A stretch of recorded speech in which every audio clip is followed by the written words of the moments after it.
Bienvenue pour cette vidéo sur l'authentification au sein d'une interface homme-machine ainsi que sur l'autorisation d'accès à des opérations sécurisées offertes par une RESTful API. Dans cette vidéo, nous allons travailler exclusivement côté front-end.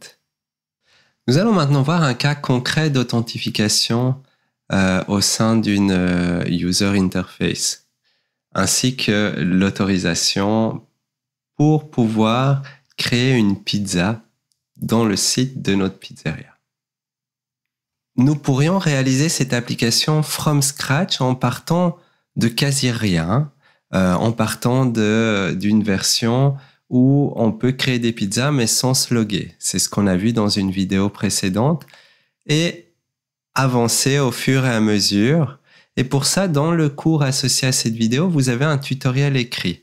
Ce tutoriel est donné dans la partie 4 du cours, dans la partie authentification et utilisation d'opérations protégées par JWT au sein d'une IHM. Et vous avez énormément d'explications. Vous avez, par exemple, quelle opération de l'API on va consommer, quel fichier créer, etc. Nous, on va commencer par regarder les résultats de ce tutoriel pour voir les différents concepts qui sont associés. Pour pouvoir exécuter l'application, nous avons besoin d'une API qui tourne. Et donc ici, l'API qui tourne, c'est l'API qui se trouve là, Safe, qui fait partie donc des démos du cours. Vous trouverez ça sur le web repo aussi du cours associé aux démos. Et le front-end, qui est le résultat du tutoriel, c'est JWT Fetch. Je vais le démarrer.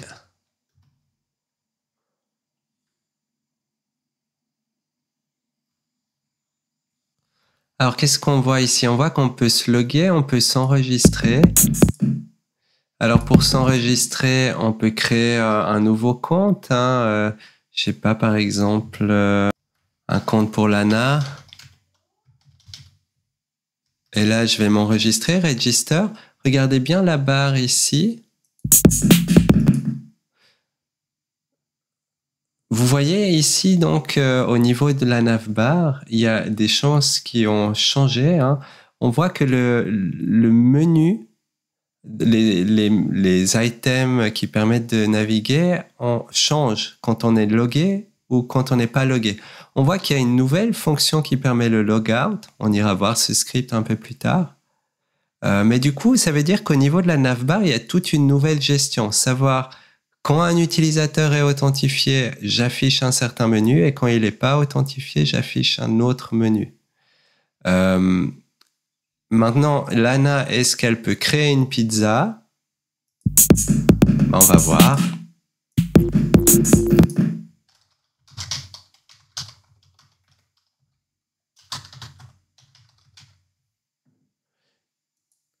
Si je mets add menu to the pizza, eh bien, ça marche pas. Pourquoi ça marche pas? Eh bien, notre API, ici, on voit renvoyer une erreur 403. Elle sait que je suis authentifié, mais l'ANA n'a pas le droit d'ajouter une pizza. Il n'y a que admin qui a le droit de créer des pizzas. Si vous vous souvenez, c'est dans les vidéos précédentes, c'est comme ça qu'on a sécurisé l'API de la pizzeria pour la création, la mise à jour de pizzas et effacer des pizzas. On appelle authorize et puis isAdmin. Pour rappel, je vous montre. Ici, je suis dans le routeur de l'API. Au niveau de la création d'une pizza, on appelle authorize et isAdmin. Et donc, c'est que si on est logué, authentifié et qu'on est admin, et le fait d'être admin, c'est si on est l'utilisateur admin, qu'on va pouvoir créer une pizza. Voilà, c'est un petit rappel. Ici, on travaille que côté front, mais c'est bien de comprendre ce qui se passe côté API pour voir pourquoi l'opération de création d'une pizza n'a pas marché. On peut vérifier maintenant si on se connecte comme admin.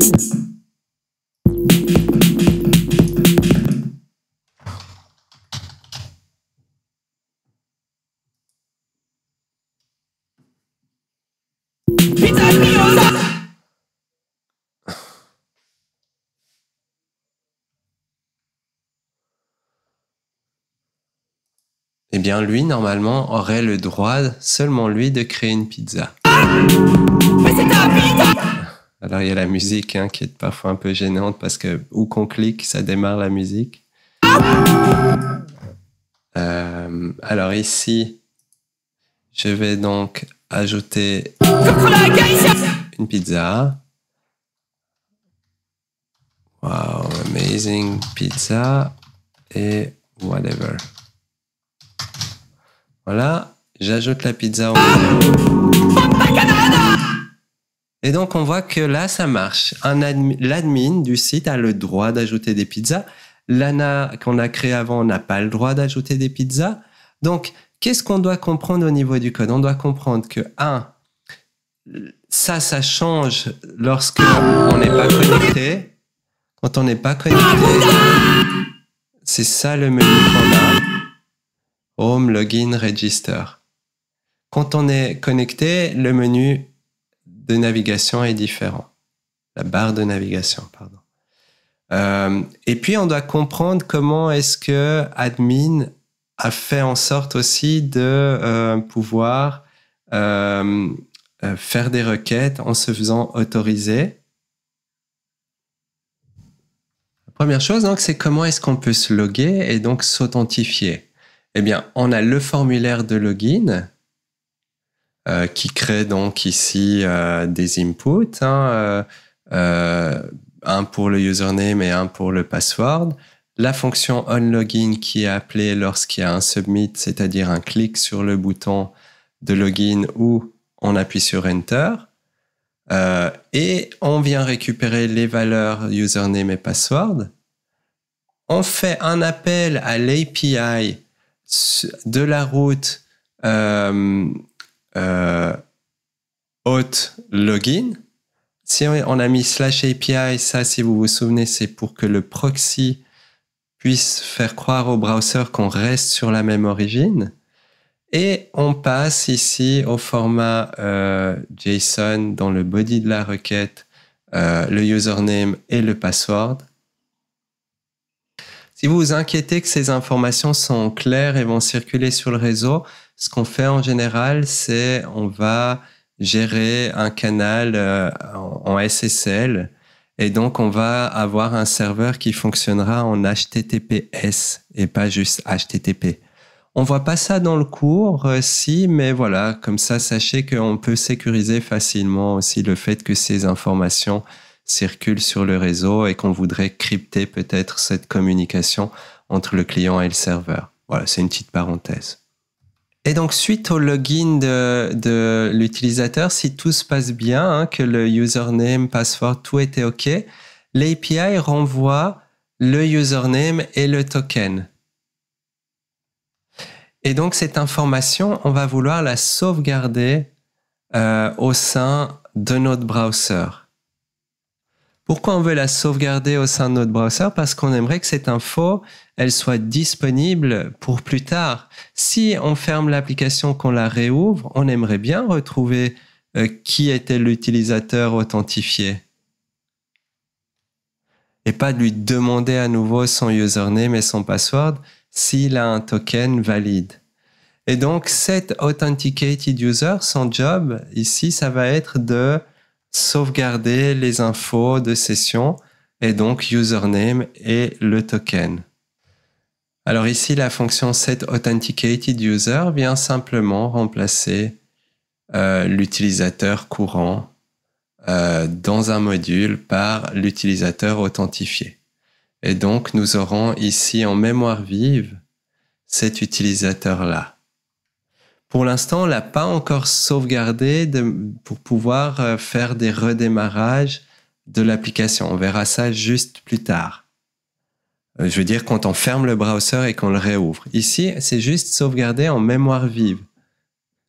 Ce qui veut dire que pendant toute la durée que l'application est ouverte, on va offrir une fonction dans ce module qui permettra d'aller chercher l'utilisateur authentifié et de renvoyer ici donc dans getAuthenticated_user, le current user, qui a été set donc lors du login.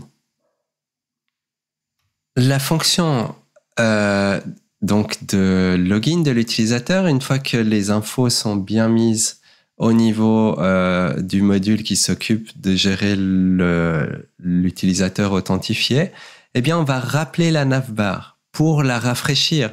On avait un menu déroulant, enfin une barre navigation qui était pour un utilisateur anonyme et maintenant, ça doit être celle pour un utilisateur authentifié. Qu'est-ce qu'on fait dans navbar? Eh bien, on va l'afficher soit pour l'utilisateur anonyme avec certains liens pour le login, le register. Et si Get Authenticated User renvoie un utilisateur, eh bien, on va afficher la barre de navigation pour un utilisateur authentifié, où là, on aura la page pour la création d'une pizza et le logout. Et en plus, on va afficher le username de l'utilisateur qui est authentifié. En fonction du fait que donc l'utilisateur est authentifié, on vient mettre soit la navbar pour l'utilisateur anonyme ou la navbar pour l'utilisateur authentifié. Cette fonction vient aussi du module qui gère donc l'utilisateur authentifié. Vous pouvez voir, toutes ces fonctions viennent de utils-auth. Donc, ce qu'on vient de voir ici, c'est que quand on se log, par exemple avec l'ANA,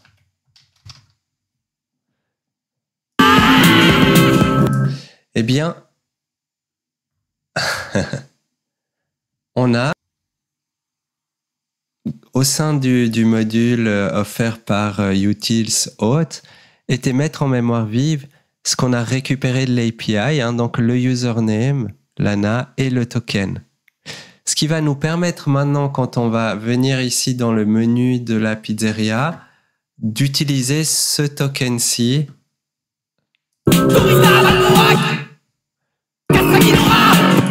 pour pouvoir, lorsqu'on va faire une requête, mettre dans le header, le authorization header de la requête, ce token. Comment on fait ça dans le code? Eh bien, si on va voir la fonction addPizzaPage, on a donc un formulaire aussi qui est construit ici. Et puis, lorsqu'on clique, on va appeler la fonction onAddPizza. Et ici, qu'est-ce qu'on vient? On appelle la fonction getAuthenticated_users qui est offerte donc par notre module ici auth. C'est l'info qui a été sauvegardée lors du login. On récupère donc le username et le token. Et donc, la différence pour faire une requête POST, ici maintenant, c'est qu'on doit mettre notre token. Si on ne met pas le token, on aura toujours un retour, une erreur 401, comme quoi on doit s'authentifier. Et donc ça, c'est ce qui fait la colle et qui permet d'autoriser une opération qui est sécurisée. Le simple fait de faire un fetch en mettant le token dans un authorization header. Voilà. Alors, qu'est-ce qui se passe ici si je fais un refresh? Eh bien, on voit que je perds mes infos de session. Pourquoi? Parce que pour l'instant, tout est sauvé dans la mémoire vive de mon module utils-auth. Et donc, il faut trouver un moyen maintenant de garder le token de manière permanente. À chaque fois que je ferme le browser, que je le réouvre ou bien que je fais un refresh, je veux garder les infos de session. Comment est-ce qu'on va faire ça? Voilà, là aussi, pour sauvegarder les données de session dans le web storage, vous avez un tutoriel dans le site du cours associé à cette vidéo. N'hésitez pas à aller lire tout ça. On va voir en résumé les résultats de ce tutoriel pour comprendre les concepts associés. Et donc ici, les résultats sont dans la démo qui s'appelle Web Storage. Je vais démarrer l'application. Du coup, ici, l'application est démarrée. J'ai rien changé au niveau de l'API. C'est toujours la même qui tourne. Hein. C'est cette API sécurisée qui offre des opérations sur des pizzas. Et donc, ici, on va regarder le résultat avant d'aller voir le code. Je vais me loguer à l'aide du compte Lana que j'ai créé précédemment. Et voilà, je vois ici que je suis bien logué à l'aide du compte de Lana. Je vois qu'en plus, maintenant, si je fais un refresh, eh bien, je garde toujours la bonne navbar et donc mes infos de session se gardent. Même, je peux faire encore mieux. Hein, je peux fermer le tab, le réouvrir. Et je suis toujours connecté comme Lana. Donc, j'ai été sauvegarder des infos dans le local storage. Je peux fermer le browser, le réouvrir. Je serai toujours considéré comme Lana. Et ça, c'est assez puissant. On va aller voir le code maintenant pour où est-ce qu'on a sauvegardé finalement les données de session. Alors, si vous vous souvenez, c'est lors du login qu'on appelait une fonction d'un module utils auth dans lequel on sauvegardait en mémoire le authenticated user. Plutôt que de le sauvegarder en mémoire, on va essayer de le sauver dans le local storage. Et donc, dans cette nouvelle démo du front-end, ici, current user, maintenant, il va être défini sur base d'infos qui se trouvent dans le local storage. Ce qui veut dire que lors du login, on appelle set authenticated user. On appelle ici la fonction setItem dans laquelle on met une représentation JSON de l'utilisateur, celle qu'on a reçue donc de notre API. Hein. Et puis, on met le current user à authenticated user. Et puis, lorsque on veut chercher des infos associées à l'utilisateur authentifié, on va appeler cette méthode. Cette méthode va retourner si l'utilisateur current user n'a pas encore été mis à jour. Eh bien,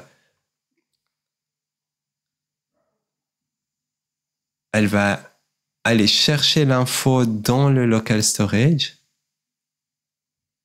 à l'aide donc de getItem et de la clé. Et puis, elle va parser la représentation de cet objet authenticated user. On sait qu'il a comme propriété username et token et va renvoyer ça à celui qu'on aura appelé get authenticated user. Principalement, on a vu que ça, c'était appelé dans la navbar. Du coup, il n'y a que ce code-ci qui change pour gérer finalement le fait de sauvegarder de manière persistante les données. Alors, comment est-ce qu'on peut voir les données de session qui sont dans le local storage? Vous pouvez aller au niveau des outils de développeurs. Ici, vous avez l'onglet Application. Et dans le local storage, ici, on a comme données de session user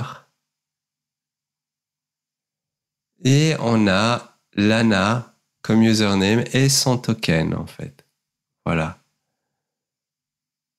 C'est fou, comme chose. Alors, si j'efface les données ici, je vais perdre ma session et donc je serai plus considéré comme un utilisateur connecté.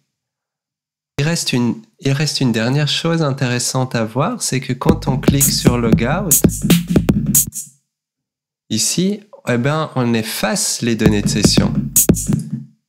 Et donc, on n'a plus ici le menu d'une personne authentifiée, mais bien le menu d'une personne anonyme.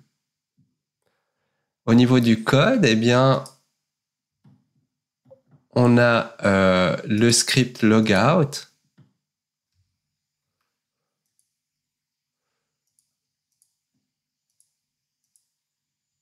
Et en fait, logout, qu'est-ce qu'il va faire? Il va appeler la fonction clear authenticated user qui s'occupe d'effacer le current user dans le module utils auth. Du coup, quand on appelle la navbar et qu'on fait un get de l'authenticated user, il n'y en a pas. Et donc, on va afficher la navbar pour un utilisateur anonyme et on va rediriger l'utilisateur vers le formulaire de connexion pour donc se loguer à l'aide de la fonction navigate. Voilà, on a vu pas mal de choses, mais en résumé, si on voulait faire tout ce travail, à nouveau en partant de rien, eh bien, il faut créer donc des formulaires de login et de register qui vont permettre d'identifier un authenticated user lors du login principalement, mais aussi lors du register. On va faire un set de l'authenticated user. On va avoir une navbar qui doit s'afficher dynamiquement selon qu'on est un utilisateur authentifié ou pas. Et donc, on va pouvoir avoir l'info d'utilisateur authentifié sur base d'un module qui offre le get authenticated user. Et donc voilà, c'est ce que je viens de vous parler, ce fameux auth.js. Et puis, on a une navbar qui doit pouvoir se faire réécrire sans changer les écouteurs d'événements de clics.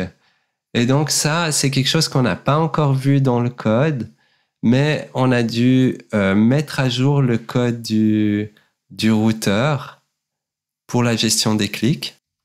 Donc, si je reviens ici dans le code du component au niveau du routeur,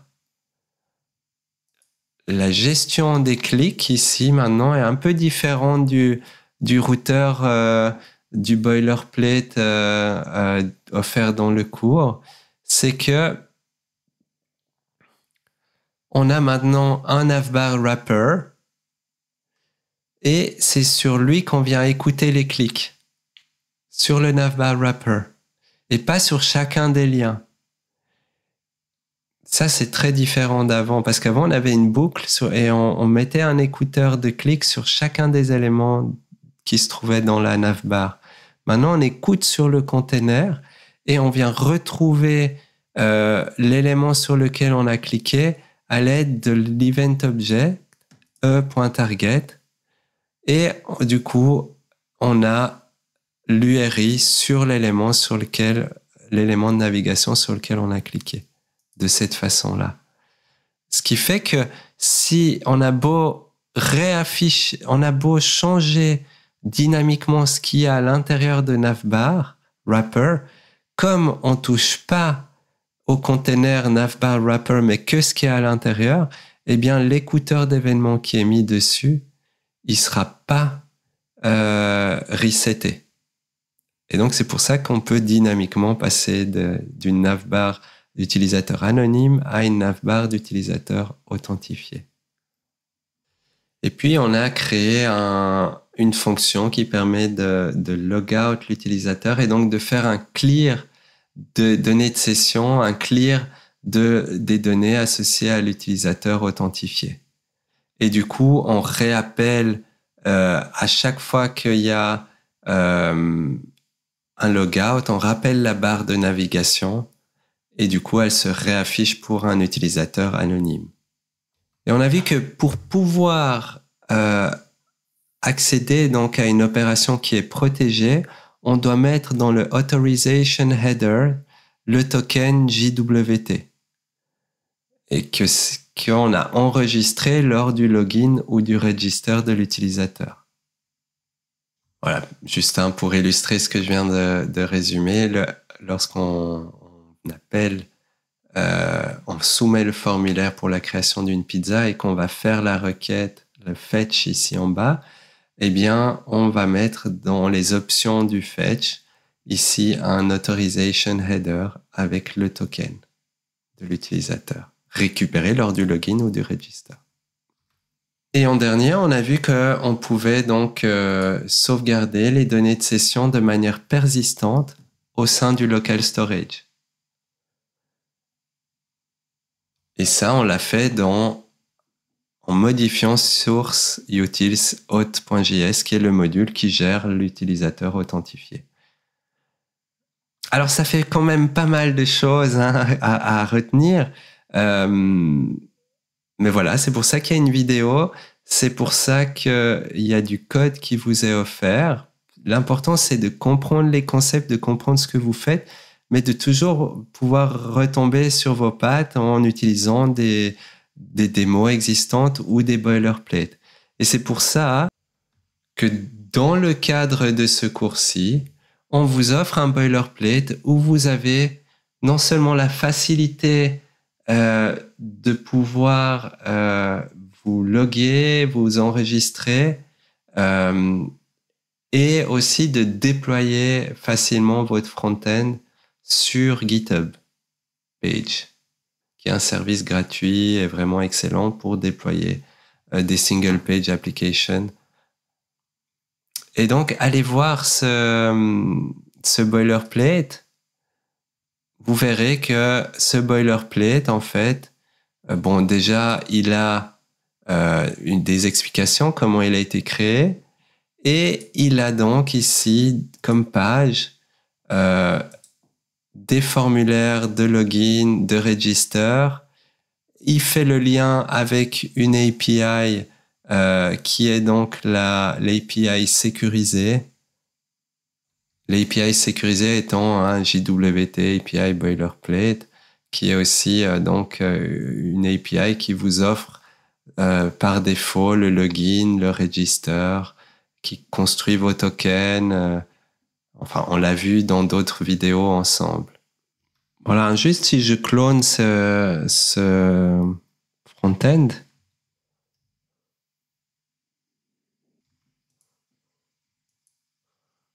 qu'est-ce que j'ai directement?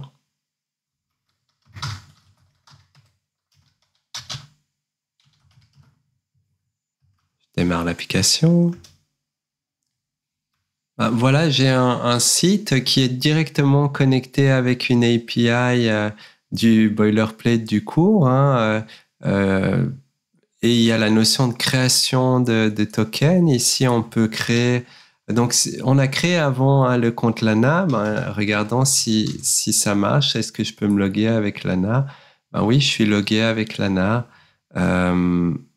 Et maintenant, je pourrais rajouter mes pages, toutes celles que je veux. Et une chose essentielle à pas oublier, c'est que lorsque je veux accéder à une opération d'une API qui est protégée par token, qu'est-ce qui est très important? C'est de mettre ce token dans le header de la requête. Pour rappel, c'est une petite chose à faire. J'ai une requête de création d'une ressource qui nécessite une authentification et une autorisation. Eh bien, je mets donc un authorization header et je dois lui passer un token. Voilà, très important, pas oublier. C'est selon moi l'information la plus importante lorsqu'on essaye d'intégrer une API sécurisée à un front-end.